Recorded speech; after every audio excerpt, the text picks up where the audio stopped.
fastest show in sports. We need to begin any conversation with the most salient, the most critical, the most momentous thing that has happened in the last couple of days. Without question, without doubt, it is the debut of the new season of South Park. I mean, everything else ends and stops when South Park comes on the air. I've been that way for whatever number of years they've been on the air. And once again, Mike, they didn't disappoint. Hey, Mike, the First Amendment is alive in America right now. It's good. You can actually say something and get away with it on television. Somebody call Stephen Colbert. It is the irony of Paramount paying essentially $2.5 billion to the South Park franchise to for 5 years to be a major content creator, and then getting rid of the Colbert Show. And the first thing that the South Park people come up with is, Trump naked in the desert with a micro penis. You can't make that up. And there was no cease and desist. This is when I say this is the one point. I did the podcast with Michelle Tafoya, total opposite ends of the spectrum. We found common ground over just being a human being, but there's, I can't agree with everything said on the right, but I have to agree with the fact that we still do live in a free country. Because if this video was of Putin in Russia, before noon, that person would have been castrated or in a penal colony in somewhere.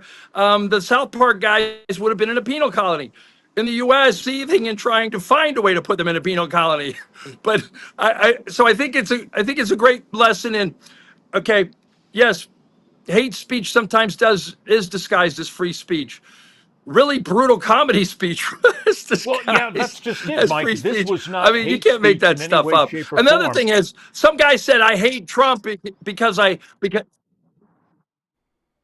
No, and somebody said I was like awful human being for even liking that, and I'm like, if we're at a point where you can't laugh at yourself, I'm not saying Trump had to, but if you can't, as a MAGA supporter, laugh at that, then we got another thing coming in this country. Well, that's just it. It's not just the MAGA supporters. It's everybody. Nobody can laugh anymore. I've worked with comedians my entire career, and we've talked about this. I wrote columns about this, where we all have to just back up, take a breath, and laugh at ourselves. Comics hit the edge. They go right to that edge, and sometimes they go right over it, and it's insulting, and it's nasty, and sometimes it's racial, and sometimes it's sexual, but that's what comics do. South Park has been doing this now for decades, and as a guy who watches them religiously, I can tell you that this is right in what the thinking is. As soon as this happened, I'm thinking to myself, these guys are going to come out of the box with a season opener that is going to rake Donald Trump.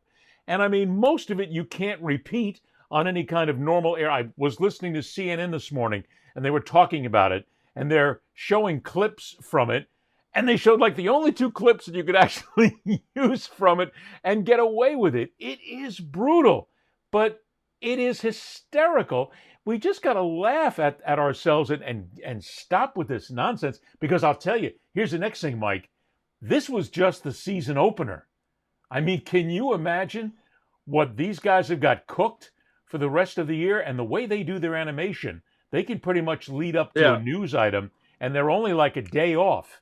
Maybe when they actually get into their production, they can do this right up until the last minute. This is going to be the best season ever for South Park. You're looking at one of the benefits of AI. It will eventually replace humans.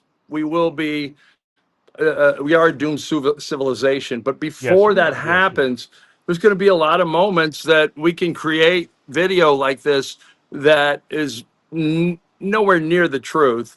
And some people that aren't hip to AI are going to go, "Oh my God, did that really happen?" And it's great. It's just wonderful. It's amazing. And the only thing I'm worried about is, like, we got all these bots, now that AI has created, and what do you do if you're like some poor kid in Kyrgyzstan, and you used to work in one of these Russian bot factories? You're out of work, buddy. AI has replaced you. I'm waiting for them to come up with the bot rendition of Mike Wise and Ed Berliner. Now, that Oh, yeah. could be interesting. And the other thing to close that out is I will never be able to look at Donald Trump again in my life or anything from the past without now seeing the micro penis. That's all, folks.